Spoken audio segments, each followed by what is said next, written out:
आप सभी को नमस्कार। मैं डॉक्टर शिरीष पाल सिंह, शिक्षा विभाग, महात्मा गांधी अंतर्राष्ट्रीय हिंदी विश्वविद्यालय। और आज हम जिस विषय पर चर्चा करने वाले हैं वह विषय है प्रतिदर्शन, यानी कि सैंपलिंग। आज हम चर्चा करेंगे कि प्रतिदर्शन क्या होता है, प्रतिदर्शन से जुड़े हुए विभिन्न संप्रत्यय कौन कौन से हैं, प्रतिदर्शन आकार के संबंध में आज जानकारी प्राप्त करेंगे कि कितना आकार, कितना साइज प्रतिदर्शन का उपयुक्त रहता है। साथ ही प्रतिदर्शन के चयन में जब कुछ त्रुटियां आ जाती हैं, वो त्रुटियां कौन कौन सी होती हैं तथा उन्हें हम किस प्रकार से दूर करते हैं। तो चलिए शुरू करते हैं प्रतिदर्शन से। प्रतिदर्शन क्या होता है? यदि हम कलिंगर द्वारा दी गई परिभाषा देखें तो उन्होंने कहा था कि किसी जीव संख्या से उस जीव संख्या के प्रतिनिधि के रूप में किसी भी संख्या का चयन करना प्रतिदर्शन कहलाता है। अर्थात sampling is taking any portion of a population और universe as representative of that particular population. यानी कि एक जो जीव संख्या है, एक जो पॉपुलेशन है, उसमें से कुछ भाग का चयन कर लेना, और वो भी कैसा चयन कर लेना? प्रतिनिधित्व करने वाला चयन कर लेना। तो प्रतिदर्शन किसी जीव संख्या से उस जीव संख्या के प्रतिनिधि के रूप में किसी भी संख्या का चयन कर लेना प्रतिदर्शन कहलाता है। प्रतिदर्शन से जुड़े हुए कुछ ऐसे संप्रत्यय हैं जिन्हें जानना हमें आवश्यक होता है। जैसे ऐसा पहला संप्रत्यय है समष्टि, यानी कि यूनिवर्स। यूनिवर्स क्या होता है? Whatever exists on the planet is the part of universe। यानी कि प्लानेट पर, यहाँ पर जो भी कुछ एग्जिस्ट करता है वह यूनिवर्स का भाग है, वह समष्टि का पार्ट है। और एक समष्टि में विभिन्न प्रकार की जीव संख्याएं या विभिन्न प्रकार की जनसंख्याएं हो सकती हैं। उदाहरण के लिए पौधों की जनसंख्या, व्यक्तियों की जनसंख्या, जानवरों की जनसंख्या या कुछ भी अन्य जनसंख्या। और जैसा कि आप देख रहे हैं कि विभिन्न प्रकार की जनसंख्याओं से मिलकर एक समष्टि बनती है, तो समष्टि की जो प्रकृति होती है वह विषम जातीय होती है, यानी कि हेट्रोजीनस होती है। हेट्रोजीनस क्यों होती है? क्योंकि अलग अलग प्रकार की जीव संख्याएं वहां पर मौजूद होती हैं, जैसे व्यक्तियों की जीव संख्या या पौधों की जीव संख्या। दूसरा जो संप्रत्यय प्रतिदर्शन से संबंधित है वह संप्रत्यय है जीव संख्या, अर्थात पॉपुलेशन।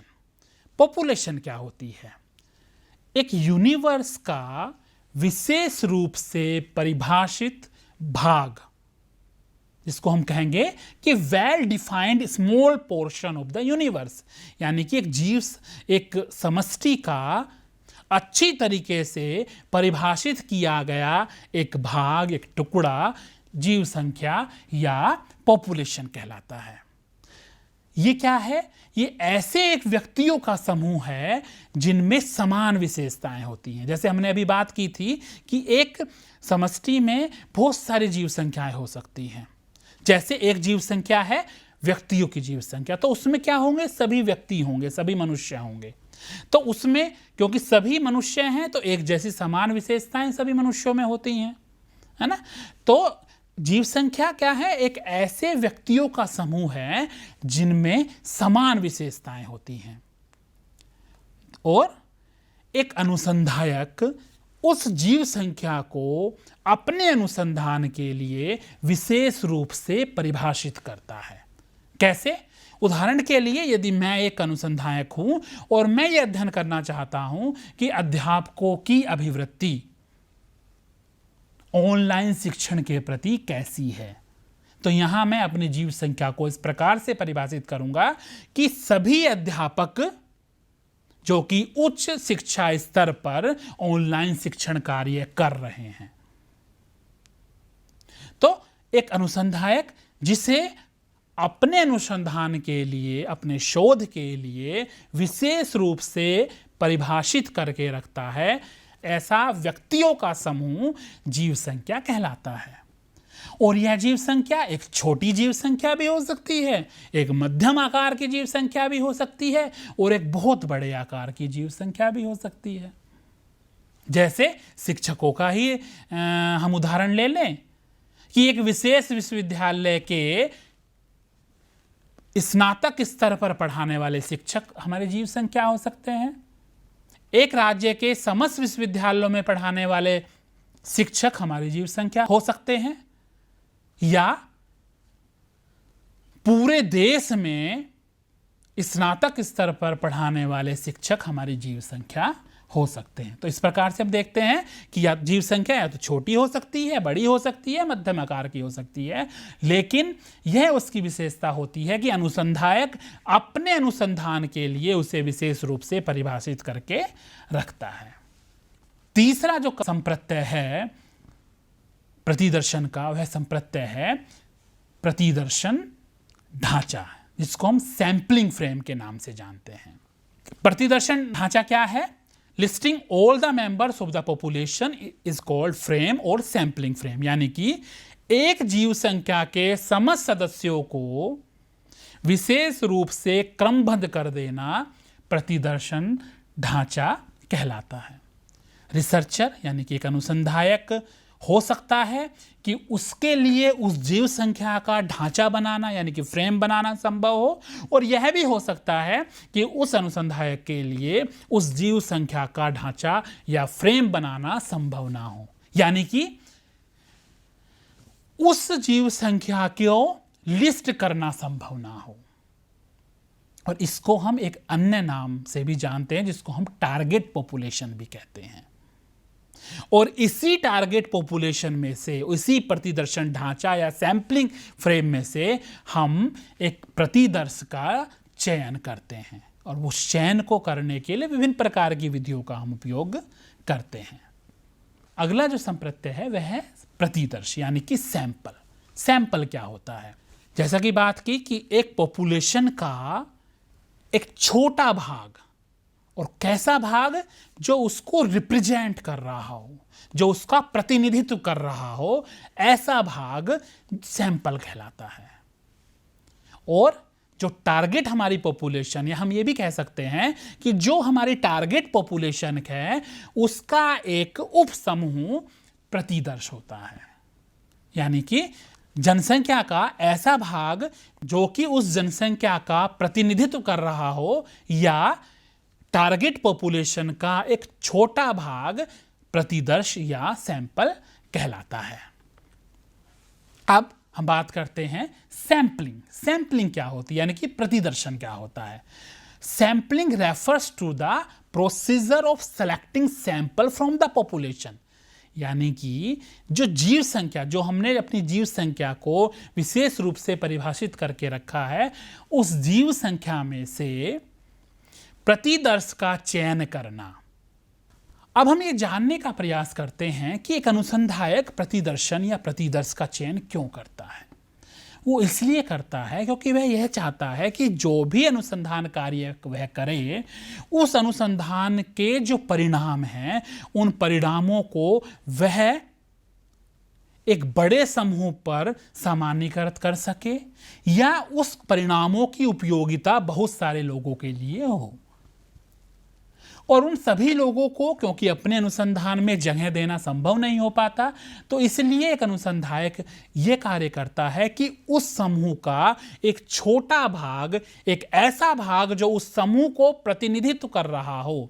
प्रतिनिधित्व करने से क्या मतलब है कि जो उस समूह में विशेषताएं हैं, वो सारी विशेषताएं उस छोटे समूह में हो, छोटे भाग में हो। तो ऐसे उस छोटे भाग का चयन, छोटे समूह का चयन करके उस पर अनुसंधान कार्य करने का प्रयास करता है। और इस प्रक्रिया को सैंपलिंग या प्रतिदर्शन की प्रक्रिया हम कहते हैं। सैंपलिंग टेक्निक्स, प्रतिदर्शन के प्रकार कौन कौन से होते हैं? मूलतः दो प्रकार होते हैं, संभाविता प्रतिदर्शन और असंभाविता प्रतिदर्शन, यानी कि प्रोबेबिलिटी सैंपलिंग, तथा दूसरा प्रकार है नॉन प्रोबेबिलिटी सैंपलिंग। किस प्रकार से हम इन दोनों प्रकारों को विभिन्न अनुसंधानों में उपयोग करते हैं, इसके लिए हम एक अलग से व्याख्यान आयोजित करेंगे। सैंपलिंग को जानने के बाद सबसे महत्वपूर्ण ये होता है, या बहुत सारे अनुसंधायकों के लिए ये आवश्यक होता है कि वो ये जाने कि हम जो अनुसंधान कर रहे हैं उस अमुक अनुसंधान के लिए कितना प्रतिदर्श का आकार सही आकार, अर्थात एक ऐसा सैंपल साइज जो हमारे लिए उपयुक्त होगा, उसका निर्धारण हम कैसे करें। सैंपल साइज का निर्धारण यानी कि प्रतिदर्श आकार का निर्धारण करने के लिए बहुत सारे ऐसे आधार हैं जिन आधारों के आधार पर हम प्रतिदर्श के आकार का निर्धारण करते हैं। कौन कौन सा आधार है? ये आधार है एक तो कि आपके अनुसंधान का क्या उद्देश्य है। आप सामान्यकरण करना चाहते हैं जो आपके परिणाम आए हैं उनको, या आप सिर्फ एक उस समूह तक सीमित रहना चाहते हैं जिस समूह पर आप अनुसंधान कार्य कर रहे हैं। दूसरा, आपकी जो पॉपुलेशन है या आपकी जो जीव संख्या है उसकी प्रकृति कैसी है, उसका नेचर कैसा है। यदि वह वाइडली डिस्ट्रीब्यूटेड है तो हम किस प्रकार से या कितना सैंपल, कितना प्रतिदर्श हम चयन करेंगे, और यदि वो एक सीमित संख्या में है तो हम किस प्रकार से वहाँ प्रतिदर्श का चयन करेंगे। एक अन्य आधार है कि एंटिसिपेटेड रेस्पॉन्स रेट क्या है, यानी कि प्रतिक्रिया दर। आप सैंपल आप सेलेक्ट कर लेते हैं, आपने आदर्श का चयन कर लेते हैं, लेकिन आपको ये नहीं पता कि क्या जब आप उस प्रतिदर्श के चयन करने के पश्चात वहाँ पर अनुसंधान के लिए जाएंगे तो क्या वो समस्त व्यक्ति आपके लिए उपलब्ध होंगे, आपको आंकड़े इकट्ठे करने के लिए वो अवसर दे पाएंगे या नहीं। तो ये सारी चीज़ें देखना कि जो आपकी प्रतिक्रिया दर है उस जीव संख्या के सदस्यों की, उसके आधार पर भी हम प्रतिदर्श का आकार निर्धारित करते हैं। साथ ही आपने अपने अनुसंधान में कितने चरों को स्थान दिया है, कितने वेरिएबल्स के आधार पर आप अपने अनुसंधान को आगे बढ़ा रहे हैं, ये भी निर्धारित करता है कि आपके प्रतिदर्श का आकार क्या रहेगा। और आपकी अप्रोच कौन सी है स्टडी की। आप गुणात्मक अनुसंधान कर रहे हैं या मात्रात्मक अनुसंधान कर रहे हैं। यदि आप गुणात्मक अनुसंधान कर रहे हैं तो आपका जो प्रतिदर्श आकार है वो अलग प्रकार से चयन किया जाएगा, और जो आप यदि मात्रात्मक अनुसंधान कर रहे हैं तो वहाँ पर आपका प्रतिदर्श का जो आकार होगा वह गुणात्मक अनुसंधान से भिन्नता रखेगा। तो एक प्रतिदर्श का आकार निर्धारित करने के लिए आपको विभिन्न आधारों की आवश्यकता होती है। उन्हीं कुछ आधारों के संबंध में अभी हम बातचीत करते हैं। उनमें से एक आधार है कि आप किस सांख्यिकी विधि का उपयोग कर रहे हैं। उदाहरण के लिए ये माना जाता है chi-square यदि आप यूज कर रहे हैं तो आपकी जो कोस्ट हैं, क्योंकि आपने देखा होगा कि वहाँ पर दो प्रकार के एक्सपेक्टेड और ऑब्जर्व्ड फ्रीक्वेंसीज होती हैं और विभिन्न कोस्ट दिए होते हैं। तो जो आपके कोस्ट हैं, जो आपकी सेल्स हैं, उन सेल्स के 80% सेल्स में 5 या 5 से अधिक फ्रीक्वेंसीज होनी चाहिए, ये माना जाता है। तो वहाँ पर हम जब एक न्यायदर्श आकार को निर्धारित करेंगे तो वहाँ इस बात को हम ध्यान में रखेंगे। इसी के लिए गोराड महोदय ने एक सूत्र दिया है कि जितने आपके कोस्ट हैं, जितने आपके सेल हैं, उसको यदि हम जो आपके अपेक्षित केसेस हैं या वो फ्रीक्वेंसीज जो कि एक आप कोस्ट में मान रखना चाहते हैं उससे हम मल्टीप्लाई करें तथा उस पूरे गुणांक को हम 2 से मल्टीप्लाई कर दें, तो जो एक सैंपल साइज हमें मिलेगा वह सैंपल साइज chi-square के द्वारा किए गए आंकड़ा विश्लेषण के लिए उपयुक्त रहता है। उदाहरण के लिए यदि आप एक्सपेक्ट कर रहे हैं कि 5 आप केसेज, जैसा कि नियम ही है कि chi-square के एक कोस्ट में 5 फ्रीक्वेंसीज कम से कम होनी चाहिए, तो हम मान के चलें कि 5 फ्रीक्वेंसीज वहाँ पर हैं और कुल मिला के 10 कोस्ट हैं, 5 एक्सपेक्टेड फ्रीक्वेंसी के, 5 ऑब्जर्व फ्रीक्वेंसी के, तो 10 कोस्ट हैं और इसके साथ साथ हम उसको पूरे गुणांक को 2 से हमें मल्टीप्लाई करना है। तो आप जानेंगे कि 5 को हम 10 से गुणा करके फिर 2 से जब हम गुणा कर देते हैं तो कुल मिलाकर 100 का सैंपल साइज हमें प्राप्त होता है। यानी कि यदि आप इस प्रकार से जहां 10 कोस्ट मौजूद हैं उसके आधार पर यदि आप न्यायादर्श आकार का चयन करना चाहते हैं तो वहां उसके लिए कम से कम 100 व्यक्तियों का चयन आपको करना होता है। आपका जो प्रतिदर्श का आकार है वो इस बात पर भी निर्भर करता है कि आपने कितने चरों को अपने अनुसंधान में जगह दी है। और एक थंब रूल माना जाता है कि प्रत्येक वेरिएबल के सापेक्ष 30 व्यक्तियों का 30 सब्जेक्ट्स का हम चयन करें। साथ ही ये भी माना जाता है कि यदि आप सर्वे रिसर्चेज कर रहे हैं तो वहां पर आपको एक बड़े प्रतिदर्श की आवश्यकता होती है। साथ ही जब गुणात्मक अनुसंधान जैसे कि एथनोग्राफी, ग्राउंडेड थ्योरी या केस स्टडी जैसे अनुसंधान कार्य का आप करना चाहते हैं तो वहाँ पर एक छोटा प्रतिदर्श भी आपके अनुसंधान को प्रभावी रूप से संचालित करने में सहायता कर सकता है। इसी तरीके से यदि हम बात करें बोर्गन गाल की तो उन्होंने ये सजेस्ट किया था कि कोरिलेशन रिसर्चेज के लिए कम से कम 30 का प्रतिदर्श आकार होना चाहिए। साथ ही उन्होंने ये भी बताया प्रयोगात्मक अनुसंधान और कोजल कंपैरेटिव रिसर्च जब हम करते हैं तो वहाँ पर 15 से कम का सैंपल या 15 से कम का प्रतिदर्श एक स्तर पर नहीं होना चाहिए। और वहीं पर यदि हम देखें कि सर्वे रिसर्चेज के लिए इन्होंने बताया कि कम से कम 100 व्यक्तियों का चयन हम अपने प्रतिदर्श के रूप में करें। यदि हम एक बड़े ग्रुप की बात कर रहे हैं, बड़े समूह की बात कर रहे हैं और यदि उस बड़े समूह में कई अन्य समूह भी हैं तो वहाँ पर आप कम से कम 20 से 50 व्यक्तियों का चयन छोटे छोटे जो समूह बनते हैं उसके आधार पर कर सकते हैं। उदाहरण के लिए यदि हमने सिर्फ जेंडर लिया है तो हम जेंडर के आधार पर 100 व्यक्तियों का चयन कर रहे हो कम से कम। और यदि हम जेंडर के 2 स्तर यहाँ पर लेके चल रहे हैं, मेल और फीमेल, तो एक स्तर के लिए कम से कम 20 से 50 व्यक्तियों को हम अपने अनुसंधान के लिए प्रतिदर्श के रूप में हमें चयन करना चाहिए। साथ ही प्रतिदर्श आकार के चयन में जो हमारा कॉन्फिडेंस लेवल है तथा कॉन्फिडेंस इंटरवल ये भी एक महत्वपूर्ण भूमिका निभाते हैं।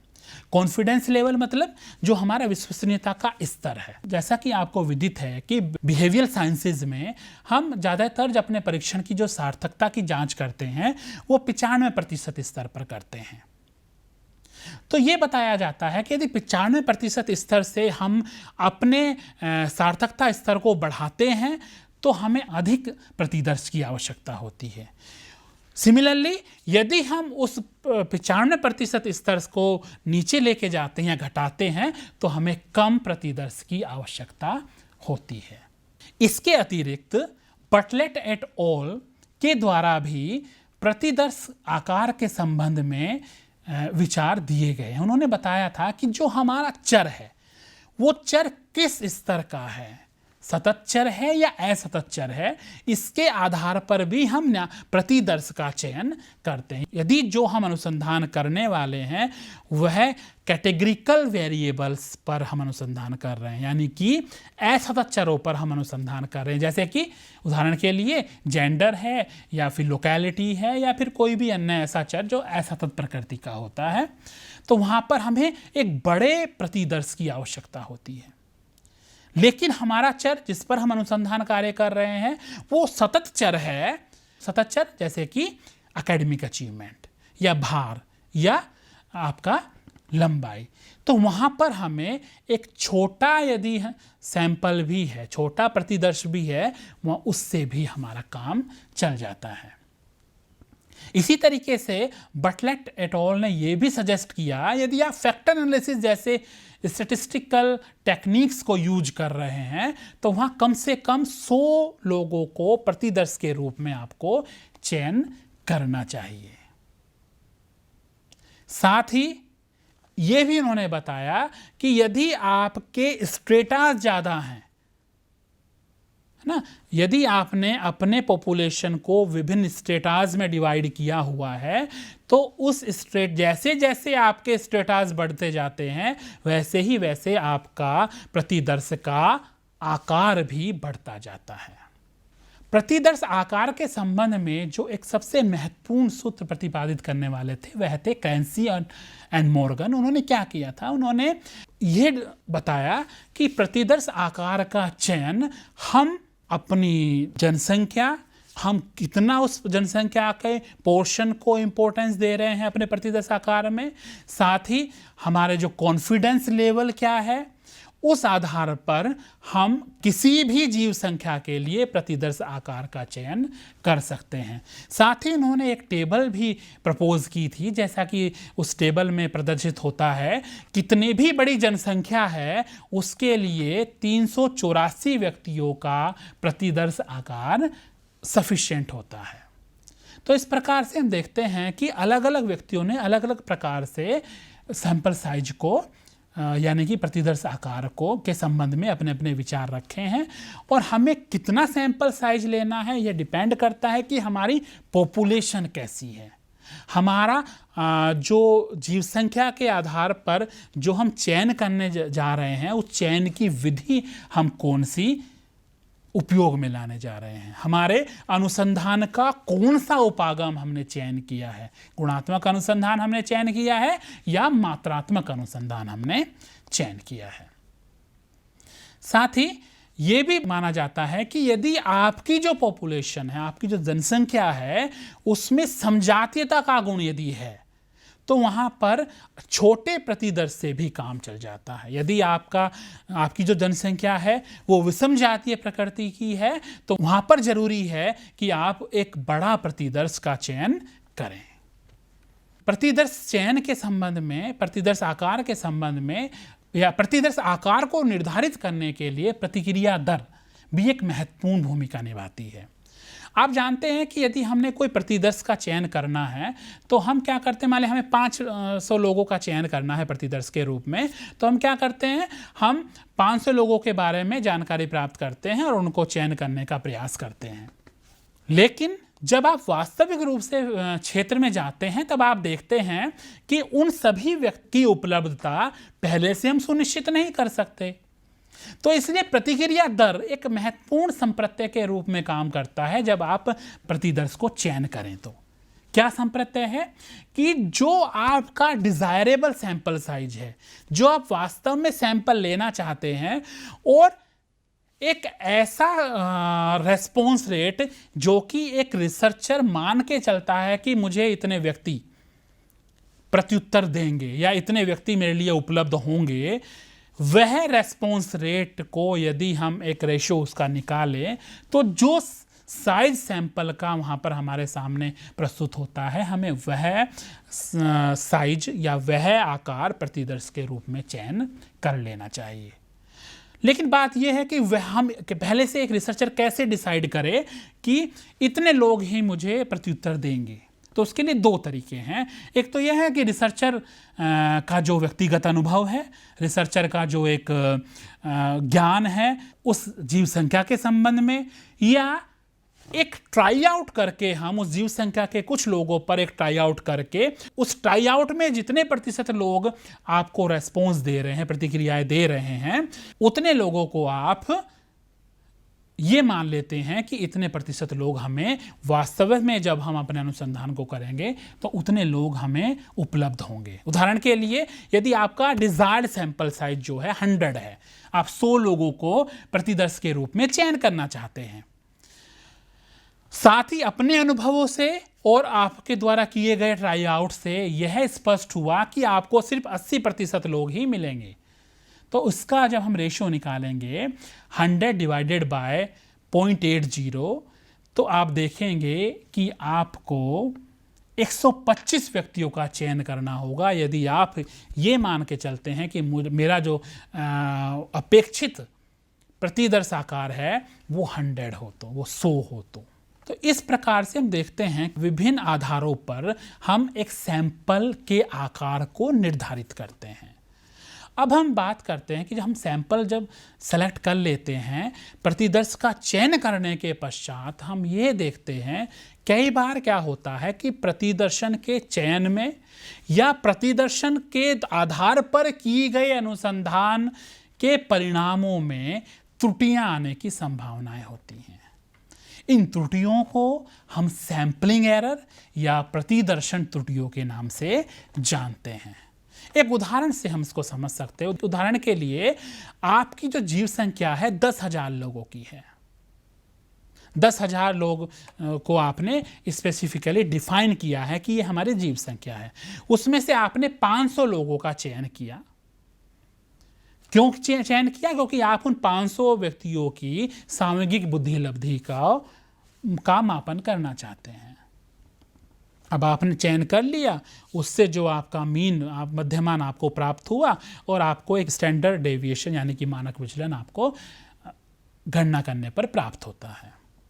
अब सपोज करिए, कल्पना करिए कि आपने उसी 10,000 में से एक अन्य प्रतिदर्श 500 लोगों का पुनः चयन किया और पुनः वही गणनाएं की, तो आप देखेंगे कि वहां पर यदि आपका मध्यमान और मानक विचलन पहले से अलग आ रहा है, डिफरेंट आ रहा है, हालांकि यदि आपने सही प्रोसीजर को अपनाया होता या अपनाया है तो आपके द्वारा चयनित दोनों मध्यमान समान परिणाम देते, लेकिन वहां पर डिफरेंसेस आ रहे हैं, डेविएशंस आ रहे हैं।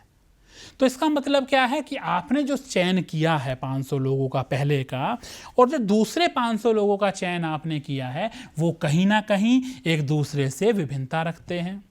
या इसे हम और अधिक सरल शब्दों में समझने का प्रयास करें तो हम जब कहते हैं कि जो हमने प्रतिदर्श चयन किया उसका मध्यमान या उसकी गणनाएं पैरामीटर यानी कि पॉपुलेशन की गणनाओं से डेविएट करती हैं या विचलन प्रदर्शित करती हैं, तो उसे हम सैंपलिंग एरर या प्रतिदर्शन त्रुटियां कहते हैं। 2 प्रकार की प्रतिदर्शन त्रुटियां मानी जाती हैं।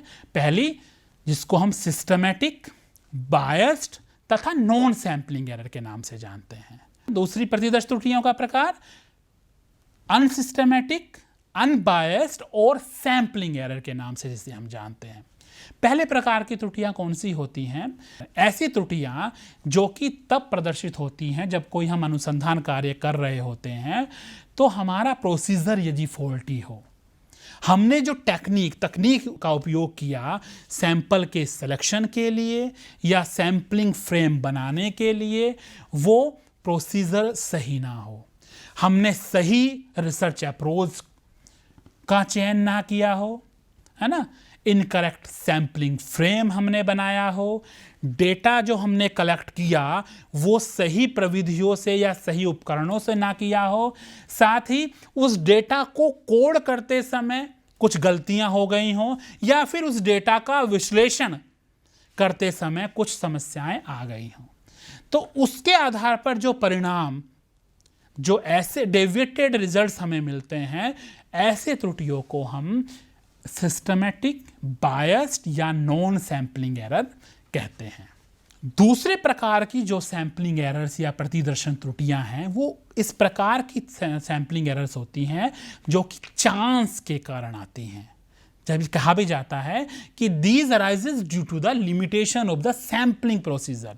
जो आपने प्रतिदर्शन की प्रक्रिया अपनाई है, उस प्रतिदर्शन की प्रक्रिया में कुछ ऐसे फैक्टर्स जिनको हम चांस एरर के नाम से जानते हैं, उसके कारण यदि कुछ त्रुटियां उस प्रतिदर्श में आ जाती हैं या उस प्रतिदर्श के आधार पर प्राप्त परिणामों में आ जाती हैं, तो उन्हें हम सैंपलिंग एरर या अनबायस या अनसिस्टमैटिक सैंपलिंग एरर्स कहते हैं।